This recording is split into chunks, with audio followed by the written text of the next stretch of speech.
First video में हमने history के 30 क्वेश्चंस को कर लिया था। अब उससे आगे के क्वेश्चंस की बात करने वाले हैं, तो चलिए शुरू करते हैं। बौद्ध त्रिपिटकों की भाषा थी, जो बौद्ध त्रिपिटकों थे उनकी भाषा कौन सी थी? तो पाली थी। व्यक्ति द्वारा किसने यज्ञों को पूरा किए जाना आवश्यक बताया? तो 5। किसने यज्ञों को पूरा किया जाना आवश्यक, मतलब कितना? तो 5 यज्ञ किया जाना चाहिए। देखिए, ये हम लोग VVI इंपॉर्टेंट क्वेश्चन करने वाले हैं MJC हिस्ट्री का, जो भी एग्जाम होने वाला है सेमेस्टर 1 का। तो चलिए शुरू करते हैं। ऑल यूनिवर्सिटी, ठीक है। पुरुषार्थ के अंतर्गत व्यक्ति के कर्तव्यों को कितने भागों में बांटा गया? तो पुरुषार्थ के अंतर्गत व्यक्ति के कर्मों को 4 भाग में बांटा गया है। इस्लाम धर्म के प्रतिपादक कौन थे? तो हजरत मोहम्मद साहब। इस्लाम धर्म के प्रतिपादक कौन थे? तो हजरत मोहम्मद साहब। सिख धर्म की स्थापना किसने की थी? तो गुरु नानक। गुरु नानक। पंचतंत्र किसके द्वारा रचित ग्रंथ है? विष्णु शर्मा।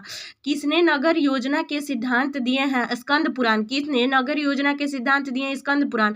तक्षशिला कहाँ स्थित है? तो पाकिस्तान के रावलपिंडी जिले में।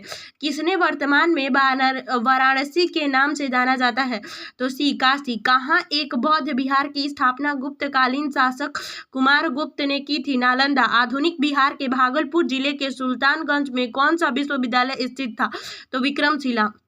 उदंतपुरी विश्वविद्यालय की स्थापना किसके द्वारा की गई? तो गोपाल के द्वारा। गोपाल के द्वारा, ठीक है।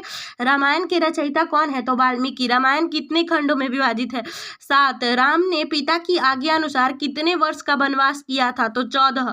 जब महाभारत में 8800 श्लोक थे तब इसका नाम क्या था? तो जय संहिता। जय संहिता। महाभारत में कुल कितने पर्व हैं? 18। भारतीय संस्कृति की विशेषता क्या है? तो देखिए, इनमें है कि समन्वय, मतलब समन्वय, ये सब में समन्वय है, ठीक है। समन्वय स्थापित करता है, मतलब कोऑर्डिनेशन स्थापित करता है, मिलजुल कर रहने की बात करता है। ये सबसे ज्यादा प्राचीन है और अनुकूल है, कि मतलब ये नहीं है, रिगिड नहीं है कि वही है तो वही रहेगा। धीरे धीरे समय के साथ ये परिवर्तन भी एक्सेप्ट करता है, ठीक है। अनुकूलन, ठीक है। अब हम लोग बात करें हैं और क्वेश्चंस की, ठीक है। मुगल शासन में किसने सामाजिक आर्थिक एकता के लिए महत्वपूर्ण कार्य किए? तो अकबर ने। विवेकानंद ने कहाँ के विश्व धर्म सम्मेलन में भाषण दिया था? तो शिकागो के। वसुंधैव कुटुंबकम किस भाषा का शब्द है? सबको पता है, संस्कृत। वसुंधैव कुटुंबकम की भावना में निहित क्या है? तो स्वार्थता। मतलब ये स्वार्थता, मतलब इसमें क्या है कि स्वार्थता जो है ना वो निहित है। वसुंधैव कुटुंबकम निहित नहीं है, ये पूछ रहा है ना कि वसुंधैव कुटुंबकम की भावना में निहित नहीं है, तो जो स्वार्थता है वो निहित नहीं है। इसमें आत्मीयता, प्रेम, उदार मानसिकता, ये सब निहित है, ठीक है। महाभारत में शांति पर्व का संबंध किससे है? तो देखिए, युद्ध भूमि में विजय के संवाद से। अष्टध्यायी रचना किसकी है? तो पाणिनि की। रामायण की रचना किसने की? तो वाल्मीकि ने। किस जैन ग्रंथ में 16 महाजनपदों का उल्लेख मिलता है? तो भगवती सूत्र।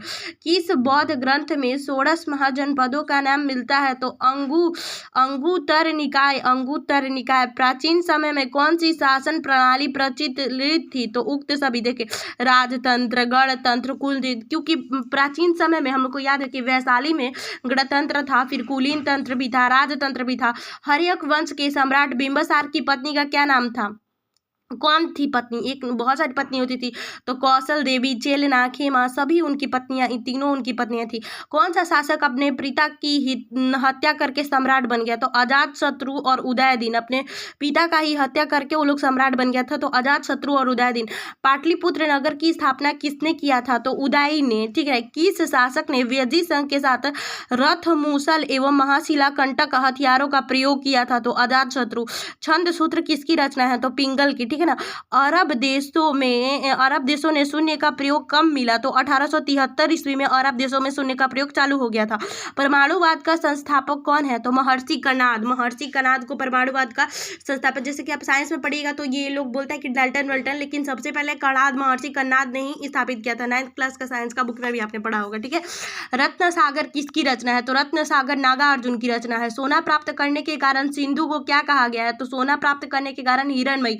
किसे सोने की चिड़िया कहा जाता है? तो भारत को। कहाँ की चिड़िया अपनी कारीगर के लिए विख्यात है? तो फिरोजाबाद की चिड़िया जो है अपनी कारीगरी के लिए बहुत विख्यात है।